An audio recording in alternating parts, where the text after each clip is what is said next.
Lo escuchamos en Tele 13 Radio. Ya estamos, señoras y señores, comenzando esta conversación de los viernes, la última de la semana, la última del día. Acá en Tele 13 Radio la llamamos Página 13 y los viernes la dedicamos al cine con Antonio Martínez. No le estaba confundiendo los apellidos. Don Antonio, ¿cómo está? Buenas tardes. ¿Qué tal? Buenas tardes, Iván. Muy bien, gracias.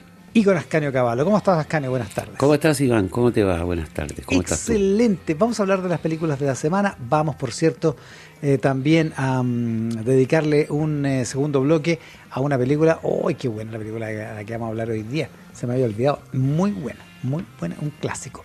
Total y absoluto. Además, muy conocido. Y vamos a partir con las películas de la semana, eso sí. Partiendo por Hombre Lobo con nuestro especialista en terror, Antonio Martínez. Así es. Bueno, mira, esta película la dirige Leigh Whannell, un australiano.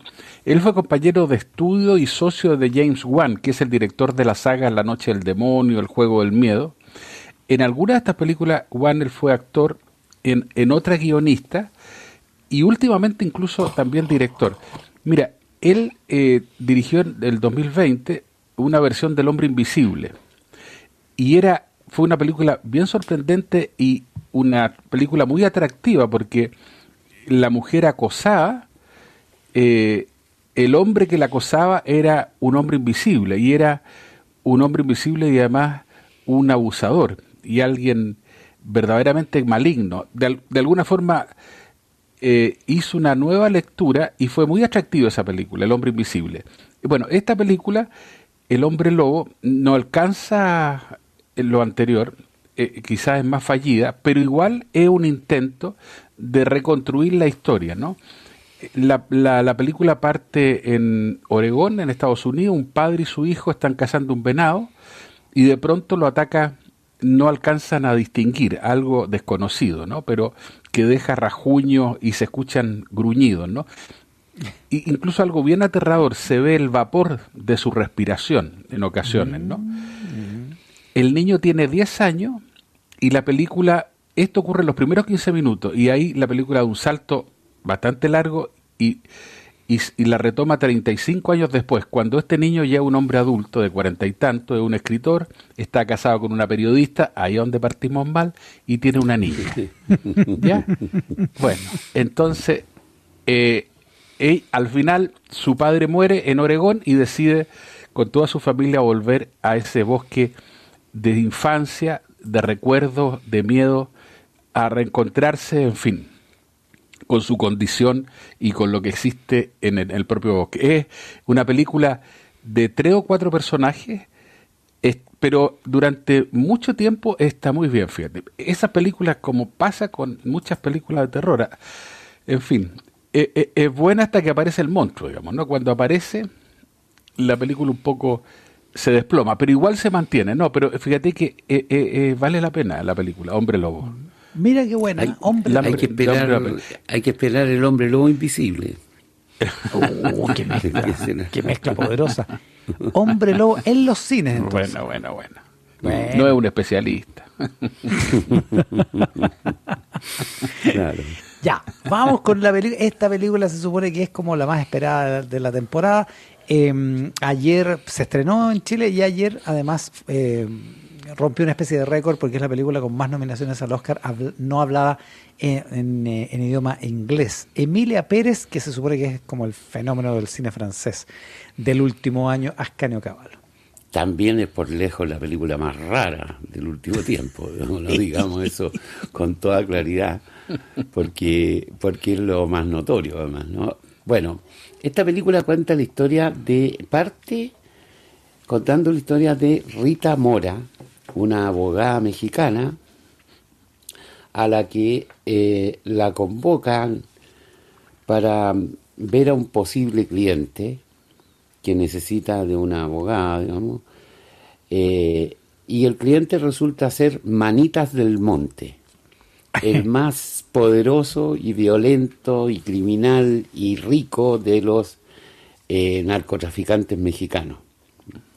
Entonces lo que Manitas del Monte le plantea es que necesita su ayuda para todos los trámites y procedimientos que haya que hacer con el fin de convertirse en mujer, ¿no? Manitas del Monte quiere pasar a ser mujer. Este capo de la droga. Capo de la droga, malo como él solo, ¿no? Violento como él solo, quiere ser ahora una mujer, pero no porque quiera ocultarse de la policía ni tenga ese tipo de problemas, sino que porque desde pequeño siempre ha querido ser mujer. Ah, No es un problema de encubrimiento. Digamos, no un problema táctico. Claro. Entonces, Rita Mora acepta el encargo, recorre todo el mundo buscando dónde pueden hacer los mejores trasplantes y cambiarle la totalidad del cuerpo, digamos, ¿no?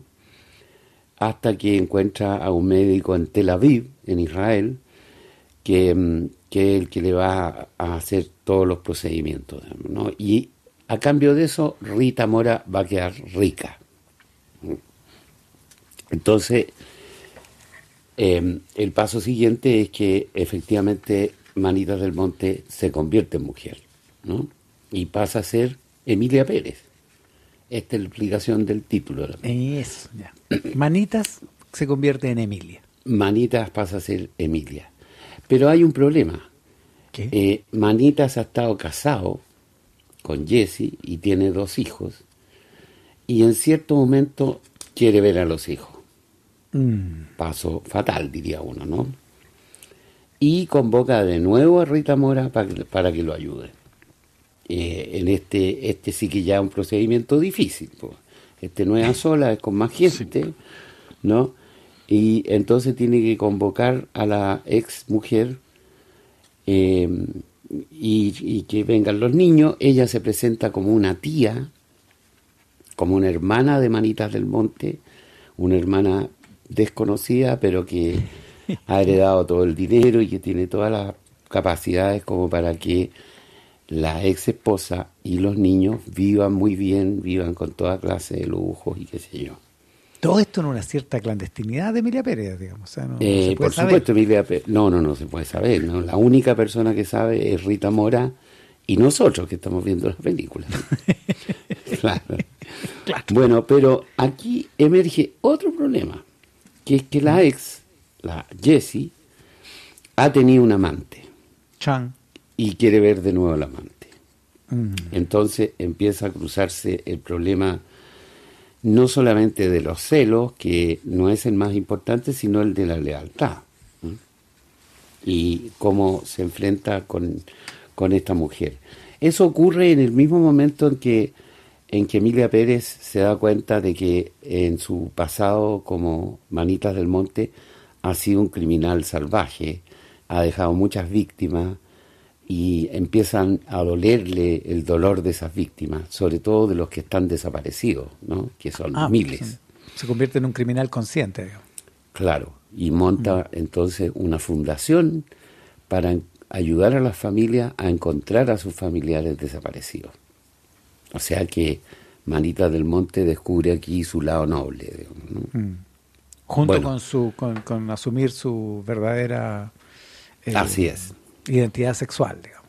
Claro, Por decirlo uno así, o supone de que género. en cierto modo el cambio de identidad sexual ha hecho posible que se convierta en una persona un poco más sensible, ¿no? Eso está como es un implícito. Claro, no es ni siquiera una metáfora.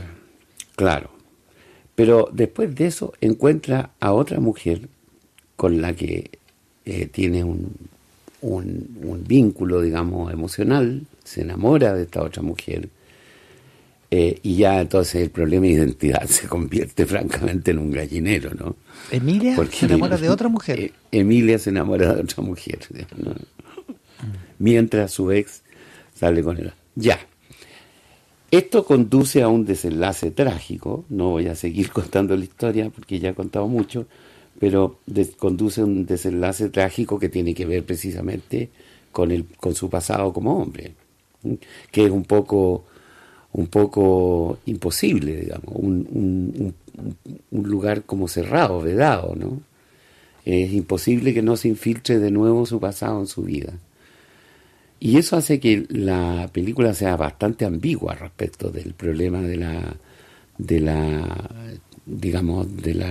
transferencia sexual, ¿no? Pero esto no es lo raro. Lo raro es que toda la película está cantada. Es una comedia musical, digamos. Ah, Que es algo muy raro dado el material con que trabaja. Uno esperaría que una historia de narcotraficante sea narrada en clave musical, y menos todavía una de transexualidad, digamos.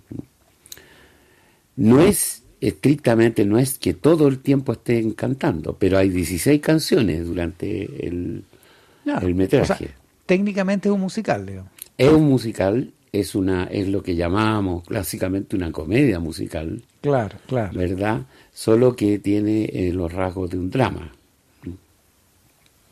Bueno, esta película la dirige Jacques Audiard, que es un gran cineasta francés, uno de los cineastas más notables de los últimos años en Francia. Posiblemente sus películas más conocidas son Golpe de... ¿Cómo se llamaba esta? El latido de tu corazón. El latido de mi detenido, corazón. algo así. El Sí. latido de mi corazón, así se llama. El latido de mi corazón. De latir un mi corazón profeta, se ha parado, ¿esa?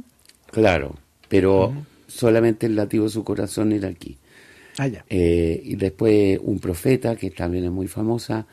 París, Distrito 13, que la comentamos aquí hace un tiempo. Exactamente la comentamos, me acuerdo. Claro. Es un cineasta muy notable, y como un cineasta que filma muy bien, y esta película está especialmente bien filmada, digamos, a pesar del desafío un poco desquiciado que tiene esto. Pues uno llega a sospechar con cierta razón que lo que quiere Odiar es simplemente dar vuelta a las cosas y presentar algo nuevo. Una Yo extravagancia. creo que es más que eso, ¿eh? Yo creo que no se limita a eso. Yo creo que es una película que tiene una múltiples lecturas, unas lecturas que no son necesariamente muy cómodas para el pensamiento actual, digamos, ¿no? Ni muy cómodas para el mundo LGTBI. Yo creo que pone en cuestión algunos de los supuestos de que han estado de moda en ese espacio. Y por lo tanto, pero tiene la ambigüedad, no es que se trate de un discurso en contra tampoco, digamos, ni a favor, ni nada de eso. Es que quiere contar una historia que es compleja y que en fin, hay mucho dolor entre medio, ¿no? A pesar de la apariencia y todo eso que podría ocultar la música. Yo creo que es una muy buena película, pero comprendo perfectamente que mucha gente la considere muy mala. No, hay gente que la ha odiado. Sí, derechamente. así es. No es nada de raro, es demasiado. Sin contar esto de que es en español, ¿no? Además, en español, en un español súper discutible, hay mucha gente, muchos comentaristas que se han detenido en eso, porque, claro, la protagonista Rita Pérez la interpreta Zoe Saldaña, que efectivamente habla un español muy raro, y Emilia Pérez es Carla Sofía Gascón, una actriz española que es transexual también.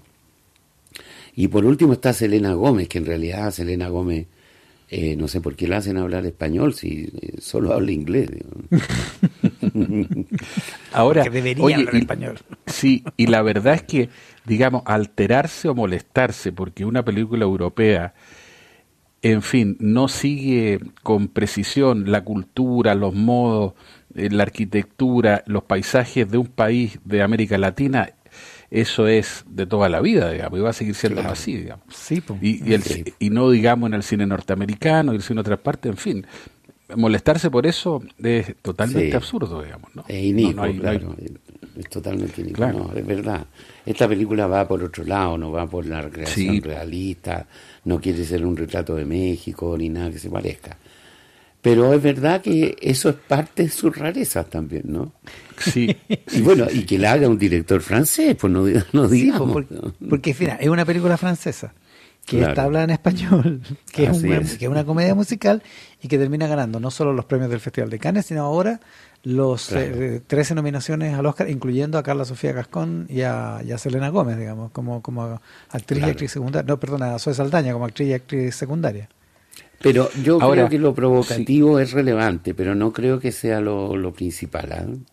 Aunque y además, Iván, ten en consideración que de un tiempo a esta parte, Cannes lo que más premia son las rarezas, digamos. Por eso está Es La verdad. Sustancia y por eso está verdad. películas anteriores, hay Claro. algo de la fascinación por estas cosas así, digamos. Eso Claro que sí, claro que sí. La Correcto. Sustancia, que también tiene hartas verdad. nominaciones al Oscar en esta vuelta, incluyendo a Demi Moore. Oye, Claro. vaya con Emilia Pérez. En los Pero cines, por cierto. hay que verla, yo creo, de todas maneras. Una película que, desde luego, es para discutirla durante horas. Ya, Así buenísima. que, Bueno, Emilia Pérez, entonces, comentada por Ascani y por Antonio. Sigamos, Antonio, con De vuelta a la acción. ¿De qué se trata esto? Mira, De vuelta a la acción tiene toda... Bueno, es una película de Netflix, está en Netflix. Reúne a Jamie Foxx. Esta es la película donde Jamie Foxx tuvo un accidente en el rodaje, ¿no? Hace como un año y algo, ¿no? Estuvo en coma en el hospital y salió adelante. Y es también la película donde Cameron Díaz, después de 11 años de estar retirada, vuelve al cine, digamos, ¿no? La paradoja de esto es que el 2014, la última película de Cameron Díaz, actuó con Jamie Foxx, ¿no? Pero la película era Annie, también un musical de una niña huérfana que alguna vez John Huston llevó al cine. Era un musical, digamos, no tiene nada que ver con esta película. Es decir, esta película no es una segunda parte porque la primera parte nunca existió, digamos, ¿no? Ya. Asumiendo esto, la película en los primeros también 10-15 minutos filma una primera parte, digamos. Filma una primera parte en el sentido que parte hace 15 años atrás, donde ellos son dos espías, son este espionaje que está por detrás de la CIA, digamos, y hace lo que la CIA no puede hacer. Es una comedia de acción, hay avalanchas, hay nieve, hay paracaídas, hay un avión que se precipita, estalla y ellos dicen, mira, gracias a esto podemos desaparecer, porque van a pensar que estamos muertos y nadie nos va a perseguir ni a ubicar, ni los nuestros ni los enemigos. Además ella está embarazada. Bueno, la película de ahí salta a la actualidad, donde ellos son un matrimonio que tiene 2 hijos, una hija y un hijo. Y de a poco estos niños van a ir descubriendo que sus padres son espías y también los van a descubrir sus antiguos enemigos. La película quizás tiene algunas escenas de acción al final, Londres, el Támesis, en fin, pero es una película realmente mala, fíjate. O sea, digamos, esa película cuya única explicación evidente es, en fin, la gran oferta económica seguramente para los actores y lo que significa que Cameron Díaz vuelva y, en fin, al cine y que Jamie Foxx, que siempre tiene películas de acción, funcione, pero realmente es una película que no hay por dónde. Una película entre adolescente, infantil, pero muy, en fin, de chistes totalmente repetidos, de lugares comunes absolutos, personajes plomizo. No. Ya. Bueno, No. ¿qué le vamos a hacer? Eso sería todo. De vuelta a la Eso acción sería se todo. llama. Ok, De vuelta a la acción en Netflix. Ya, y Un dolor real es la siguiente de las películas de la semana. Ascanio Caballo. Un dolor real, mira, esta es una película dirigida, escrita y protagonizada por Jesse Eisenberg, ¿no? Que es un actor ya con bastante trayectoria, judío, en fin, con la marca judía muy, muy nítida en casi todas sus películas. Y de lo que trata es de los primos Kaplan, que a la muerte de su abuela, que ha muerto en Polonia, deciden ir a Polonia un poco a rendirle un tributo, porque esta señora estuvo en los campos de concentración durante la Segunda Guerra Mundial, salvó, pero vivió por dentro el Holocausto judío. Y entonces estos jóvenes van a rendirle un tributo y de paso van a tomar un tour del Holocausto. No sabía que hubiera eso, pero debe haberlo, ¿no? ¿Seguro? Un tour, seguro. Un tour del Holocausto con otras 6 personas en las que van a recorrer los monumentos principales, digamos, de recuerdo, sobre todo del alzamiento del gueto de Varsovia, que produjo una cantidad enorme de muerte. Y bueno, y de recorrer el campo de Majdanek, que está cerca de una de las ciudades polacas. Pero en lo fundamental, esto es lo que llaman una buddy movie, ¿no?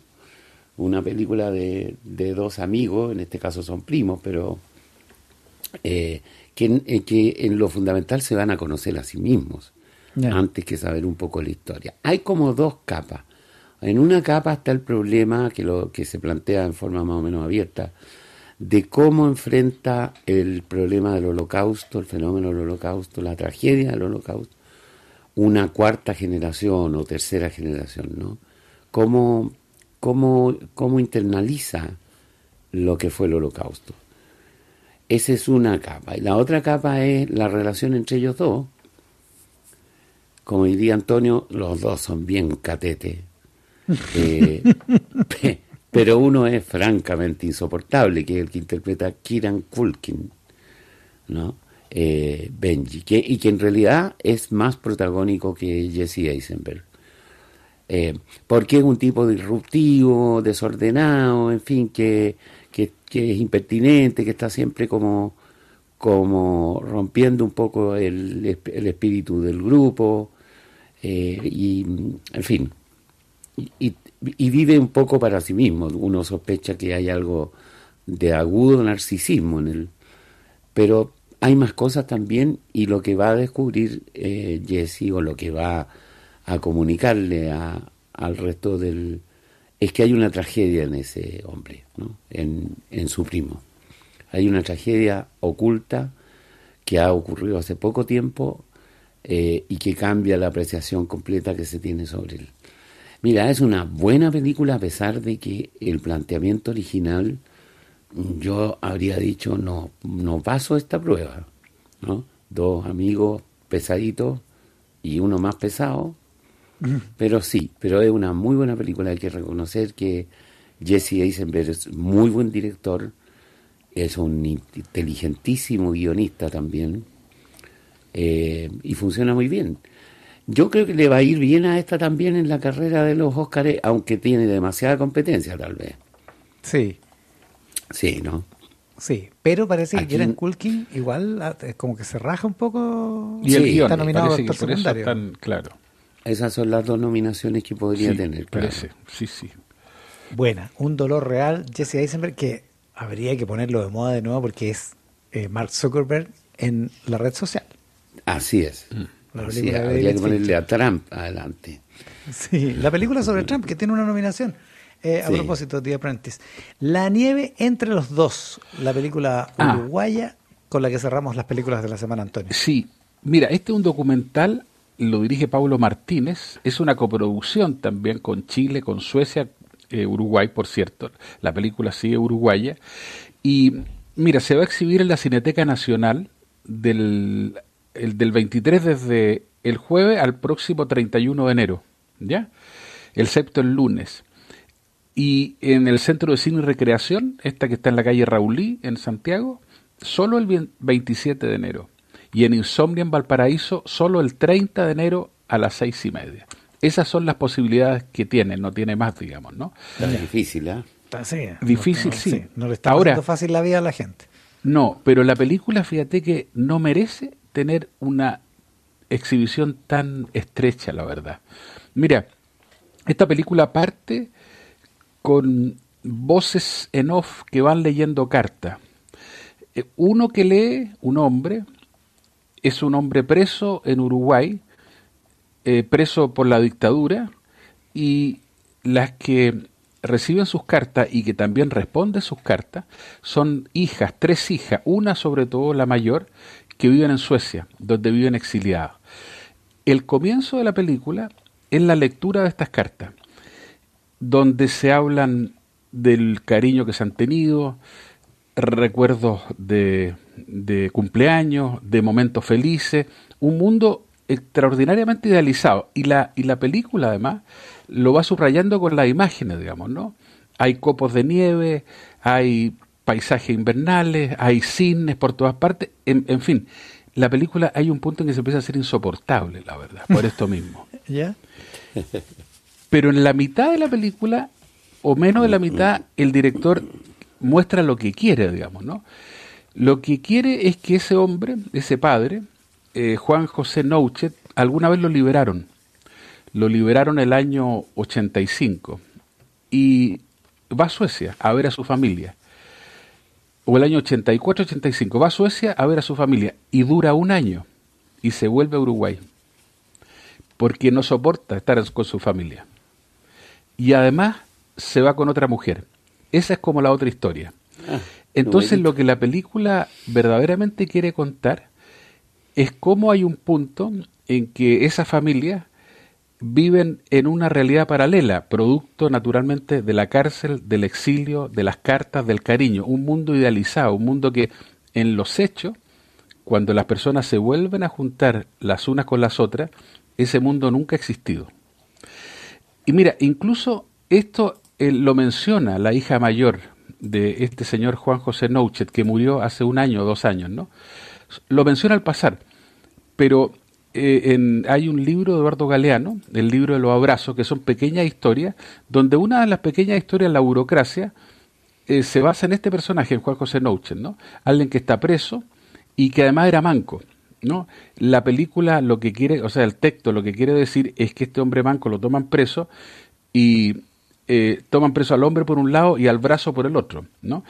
Así era como la burocracia dentro de la dictadura, digamos, ¿no? Claro. Y sobre todo le pegan y le sacan el brazo porque lo obligaban a pasearse con las 2 manos en la espalda. Y como él solo tenía una, le pegaron y le arrancaron el brazo. Que no, bueno, eso es una cosa, pero por lo visto el propio Nouchet contó la verdadera historia, que no tiene por qué esto desmentir la historia de Galeano. La historia de Galeano es una historia de la imaginación y una historia muy efectiva, ese pequeño cuento, pero la historia real es que él conoce a Galeano porque eran padre y apoderado en el mismo colegio, y a él, una vez huyendo de la represión, dejó el brazo en un lugar donde se escondía, porque era incómodo ir con él, digamos. Y lo tomaron preso, y finalmente alguien le devolvió el brazo, pero nunca le pegaron, digamos, ¿no? Nunca estuvo... Bueno, pero esa desconstrucción también de la imaginación de un escritor de izquierda con respecto a la dictadura y al drama de Uruguay, y lo que verdaderamente ocurrió, tiene una lectura también con esta película, ¿no? De hecho, hay una cuestión bien dramática inicialmente, que yo lo escuché en verdad en una entrevista, que una de las hijas se acerca a Pablo Martínez y le dice: mire, nosotros queremos que usted cuente su historia, porque él había filmado una película que se llamaba Tus padres volverán, ¿no? Una película también con esto. Y le dice: nosotros fuimos exiliados, mi padre estuvo preso, y le dice: mira, eso no le interesa a nadie. Y no le interesa a nadie porque eso ya existe, eso ya todo el mundo sabe que fue así. Lo que interesa es algo un poquito más complejo, es algo que en definitiva enriquezca las relaciones humanas, digamos, ¿no? Y esta película eso hace. Es una muy buena película, fíjate. Mira La nieve entre los dos, de Pablo Martínez. Rápidamente. Yo por eso ¿Cuándo la dan? Es una pena que no se exhiba en otros lugares. Ya, ¿y cuándo la dan?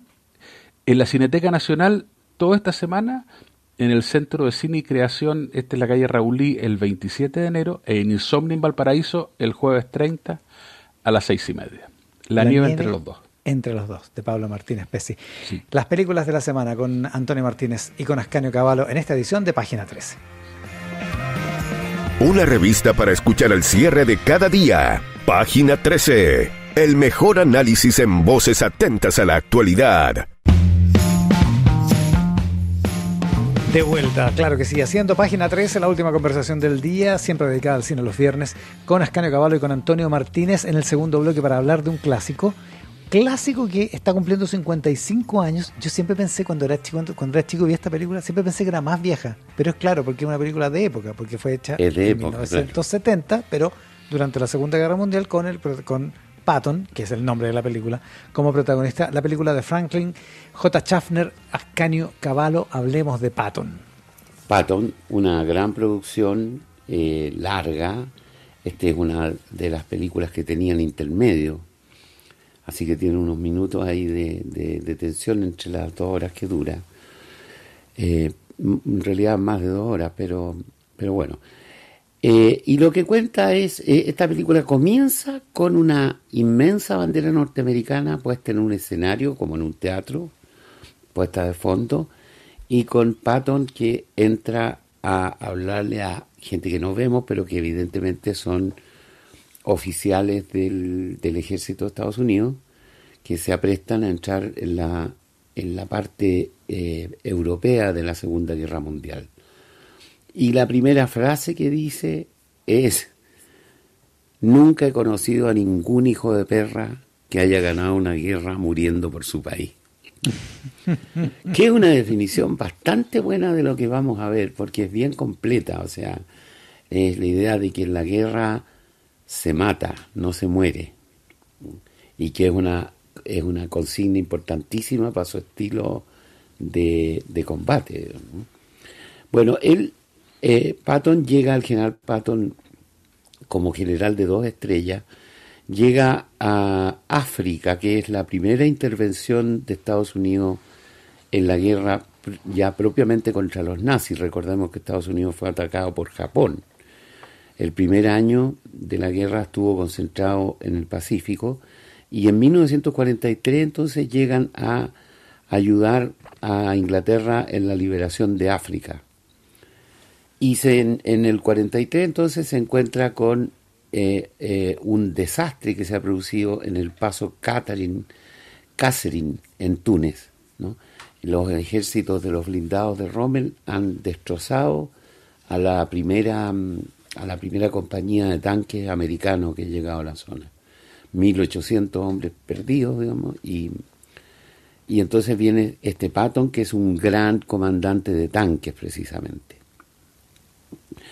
De ahí la película sigue, digamos, hasta el momento en que por primera vez se va a tener que enfrentar al mítico Afrika Korps de Rommel, el general nazi, en paralelo con el esfuerzo que dirige el general británico Montgomery. Estos son los personajes principales, ¿no?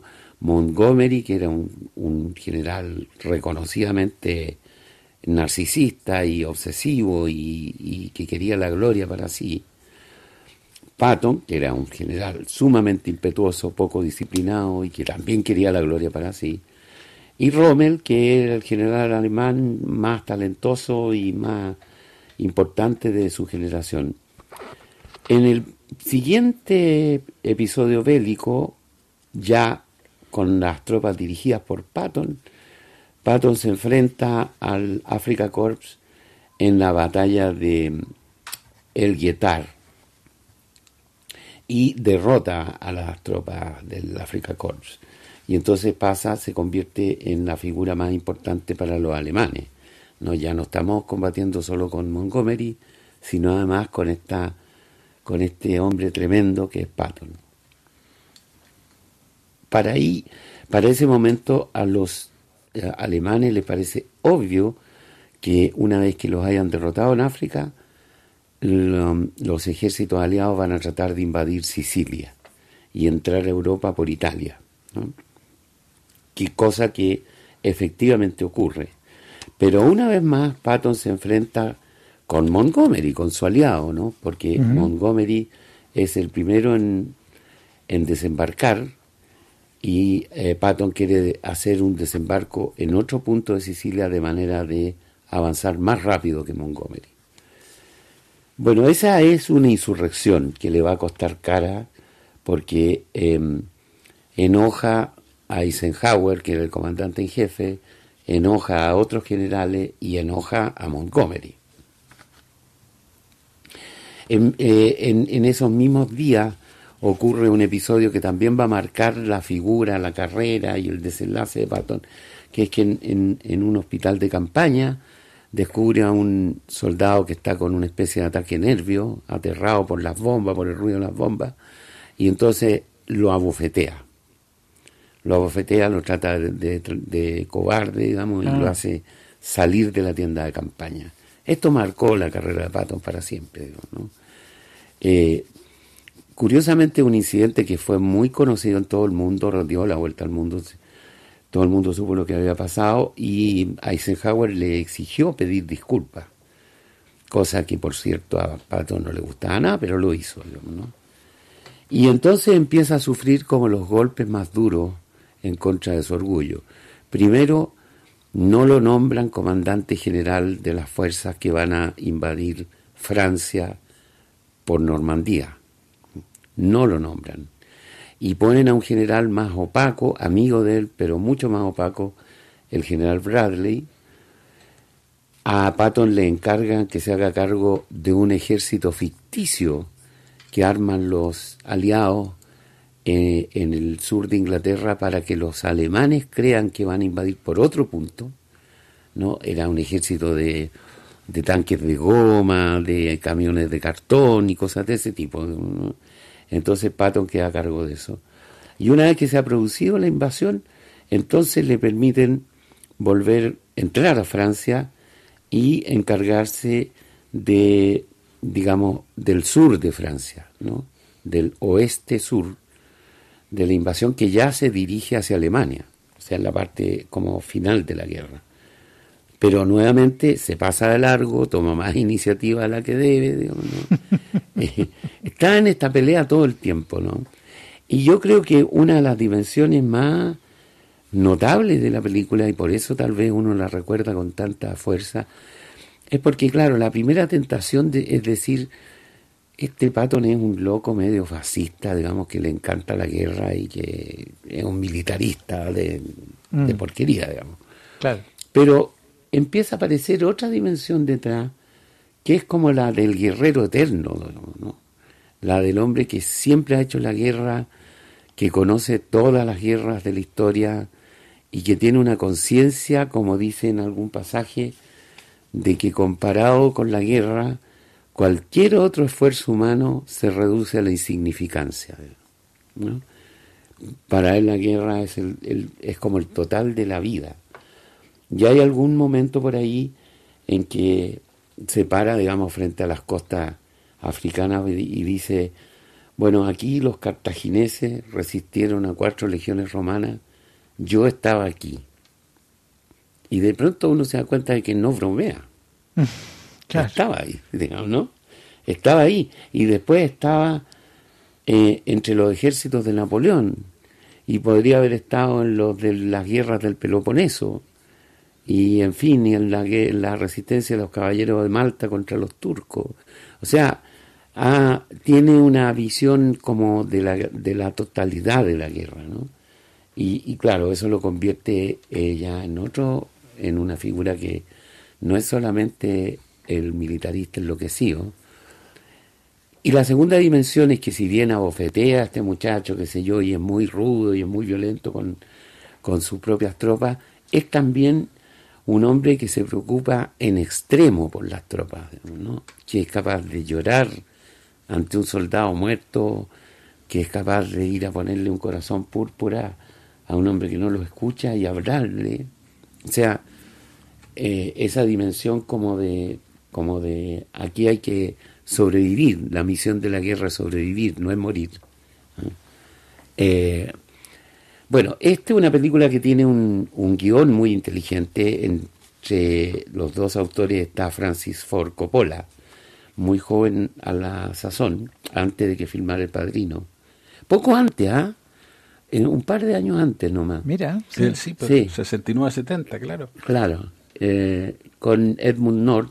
Y precisamente está basado en 2 libros, uno de los cuales es el propio general Bradley, este general que siempre es como un segundón de él, ¿no? Así que es curioso, se ve que se apegaron bastante fielmente como al proceso histórico, por lo menos, y buscaron una dimensión épica de Patton que yo creo que no está en otras versiones de su vida. Por supuesto que siempre está esta versión del general macho, ¿verdad? Que anda con un revólver al cinto y con cachas de marfil, digamos, ¿no? En fin, es una gran película, la verdad. Sí. encarnado por uno que de alguna manera también lo era un peleador, digamos, George C. Scott. De hecho, el episodio del Oscar lo retrata, Antonio. Sí, y fíjate que tiene este personaje esa cosa que comentaba ahora hacia el final Ascanio, que parece un hombre viril, macho, de pronto con mucho histrionismo, de pronto con mucho conocimiento de guerra antigua, y alguien que mete miedo, que asusta, digamos, ¿no? Incluso tiene esa cosa actoral. Entonces, claro, de pronto esa cosa de los líderes, ¿no? Que alguien le dice eso, ¿no? Que le tienes miedo a la tropa, o los que lo escuchan, porque nunca se sabe cuándo es usted o cuándo está actuando, ¿ya? Y él le dice, mira, lo que más importa es que yo me dé cuenta, ¿no? Claro, no los otros, ¿no? Entonces, bueno, pero, George Scott venía con una... O sea, mira, incluso el año 64 fue un general efectivamente fascista y desquiciado. En Doctor Insólito, la película de Stanley Kubrick, ¿no? Claro que sí. Y antes de eso, en sus primeras películas, ya lo habían nominado como actor secundario por Anatomía de un asesinato, donde él fiscal, y por El Audaz, una película extraordinaria de Robert Rosen, ¿no? Un apostador profesional, un hombre como maligno de la apuesta. Y por esa película, él pidió no estar nominado al Oscar, ¿no? Lo nominaron como actor, y no quería. Lo nominaron, sí, pero no ganó. Entonces, claro, en Patton también fue nominado, él también rechazó la nominación, pero finalmente ganó, ¿no? Y no fue a recibir el Oscar, y el que fue un productor, ¿no? En todo caso, mira, el rechazo, por lo visto, es un rechazo donde no tenía ninguna intención de denigrar a los colegas o a la academia, digamos, ¿no? A él lo que le parecía el dato fundamental es que es bien razonable además, ¿no? Que él no quería competir con sus colegas, ¿no? No quería estar en esa especie de parque de atracciones donde compiten entre ellos, ¿no? Y donde eso se transforma fundamental para el cine. Algo que no deja de tener razón.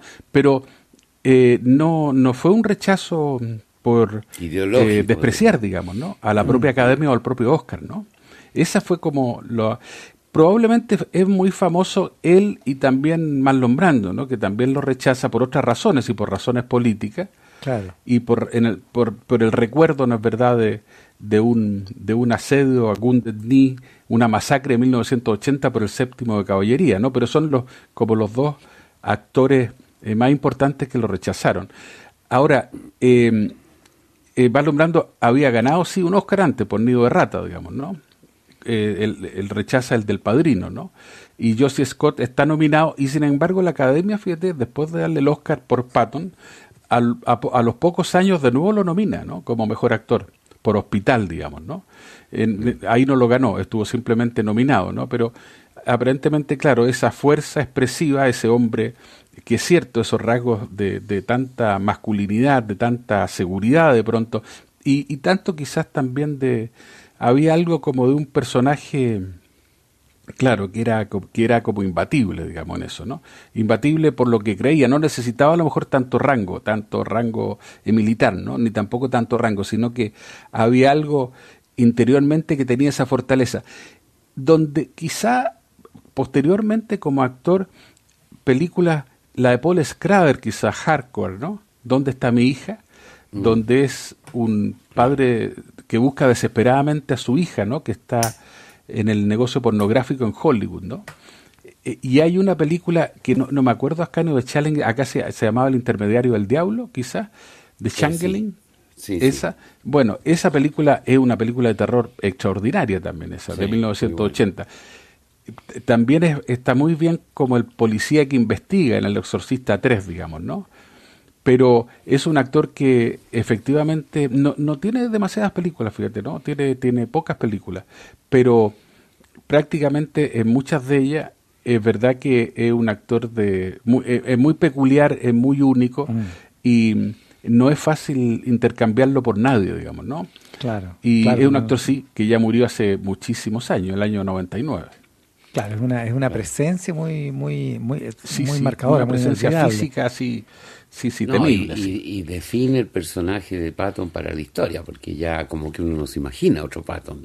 Exactamente, claro. Sí, es Él verdad. es Patton, digamos, no hay otra Él es cosa. Patton, sí. Estamos hablando de George C. Scott por la película de Franklin J. Schaffner de 1970. Hablemos del director, Ascanio. ¿Quién es Claro. Schaffner? Schaffner es un caso curiosísimo porque es de la generación llamada la generación de la televisión. O sea, que empezó cuando la televisión se estaba expandiendo a comienzos de los años 50 y en Estados Unidos, ¿no? Y durante mucho tiempo, prácticamente toda esa década y parte de la siguiente, estuvo dirigiendo películas, series, en fin, toda clase, incluso shows de televisión, toda clase de formatos, digamos. Y los directores de televisión, él y muchos otros, digamos, se caracterizaban porque se adaptaron naturalmente a las exigencias que tenía ese tipo de cámara y ese tipo de transmisión, que era planos cercanos, muchos primeros planos, ¿verdad? Evitar los paisajes muy grandes porque en televisión no se ven, en fin, todo lo que es más o menos obvio. Pero Schaffner cuando pasa al cine, se convierte en un director de cine propiamente, digamos, ¿no? En un director que puede poner en escena de una forma mucho más compleja de lo que se puede en televisión. Y en este caso, en Patton, eso es muy notorio, porque su propensión a filmar grandes trozos de paisaje, digamos, grandes esplanadas, grandes montañas, en fin, transmite una sensación de aire libre que la televisión no podía tener en esa época. Después las cosas han cambiado, pero ahora cuando llega Patton ya llega con prestigio, con un prestigio de buen director, particularmente por dos películas, diría yo.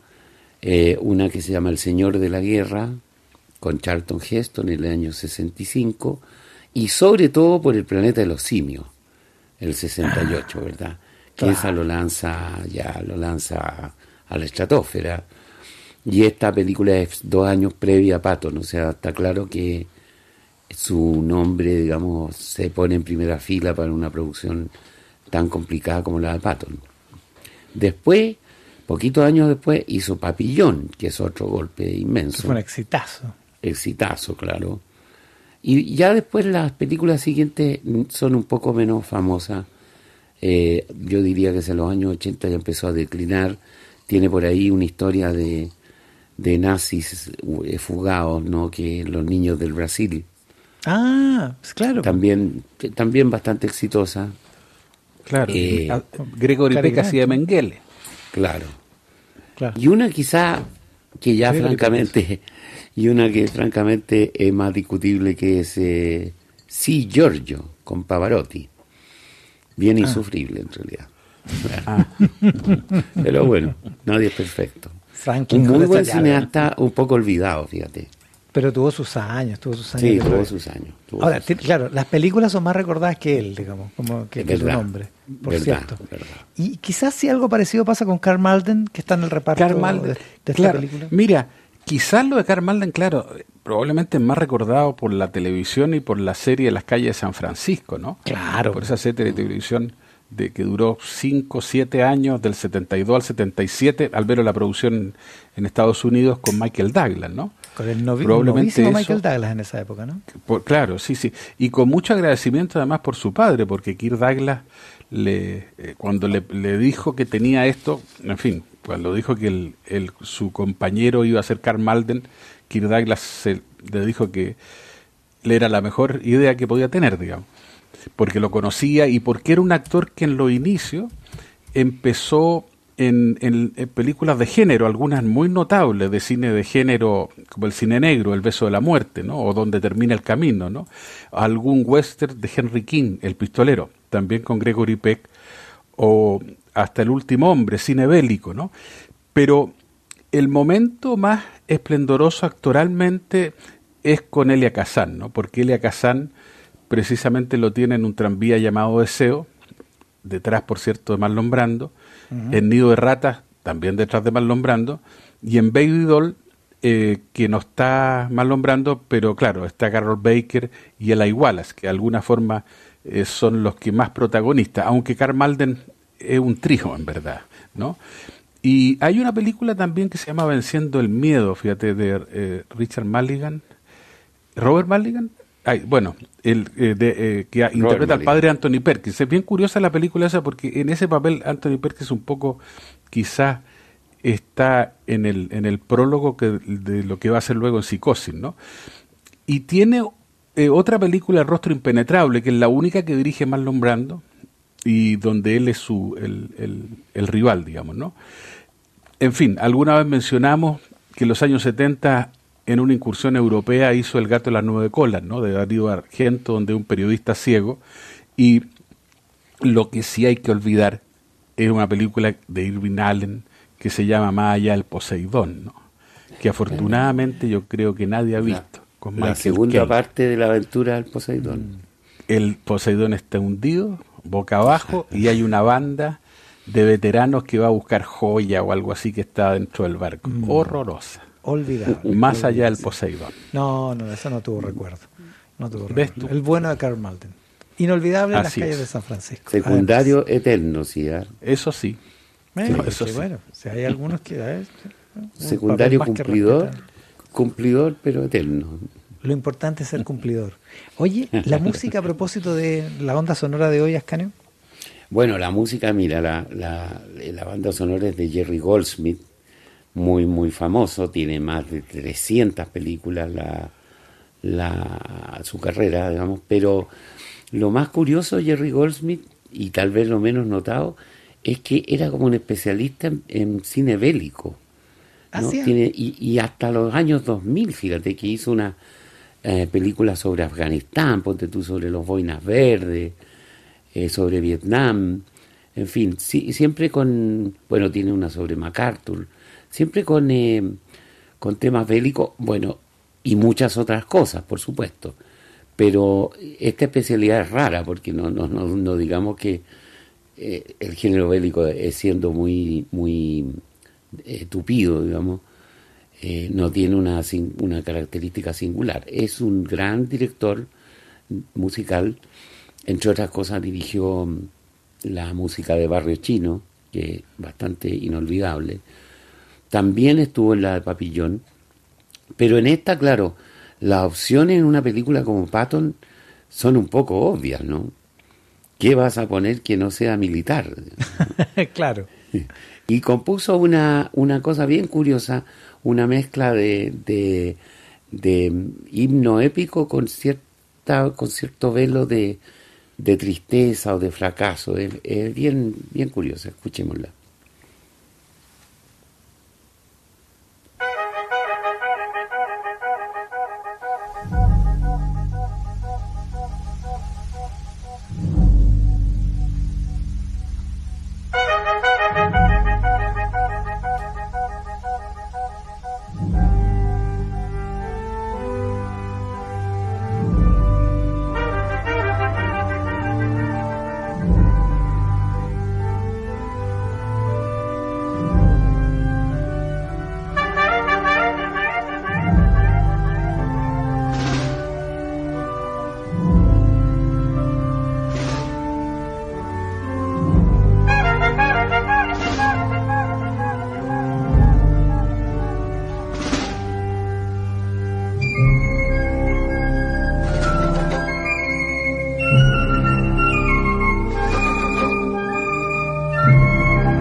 Es bien bonito y bien inteligente también, ¿eh? Porque tú sabes, Sí. conoces ese dicho que la justicia militar es a la justicia lo que la música militar es a la música, que es una frase muy despectiva con las marchas militares, pero el tono militar lo convierte en una música harto más interesante y bonita, digamos, estética. Claro, ¿no? y tiene esta trompeta tan rara, ¿verdad? Que insiste en apagarse. Sí. Como que no termina, ¿no? Exacto, queda como suspendida en el tiempo, digamos. Sí, Sí. algo John Williams también tiene alguna cosa, principalmente en El Soldado Ryan tiene una cosa militar muy extraordinaria. Ah, claro, Pero- verdad, pues claro. Sí, po. verdad. Y Jerry Goldsmith, el tema principal de Patton. Y la que es profecía también está inolvidable. muy bien. Y en la profecía, que ganó el Oscar por la profecía, si ganó, si ¿no? recuerdo. Mira. Yo creo, puede ser. Claro. Jerry Goldsmith para el final de esta edición de Página 13 y la música de Patton, la película que está cumpliendo 55 años de Franklin J. Schaffner en este año 2025, la película del clásico del segundo bloque de esta edición de Página 13. Ascanio, Antonio, nos quedan los recuerdos de este 24 de enero, pero por ahora muchas gracias por el programa y feliz fin de semana. Muchas gracias, que a estén ti, muy bien. Que estén muy Muchas bien. gracias. Chao, chao. Chao.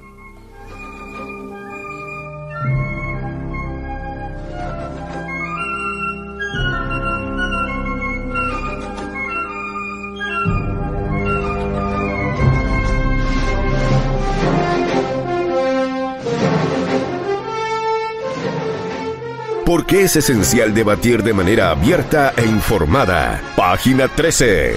Por las ondas de Tele 13 Radio y tele13radio.cl. Tele 13 Radio Podcast. Lo que tienes que escuchar. www.tele13radio.cl.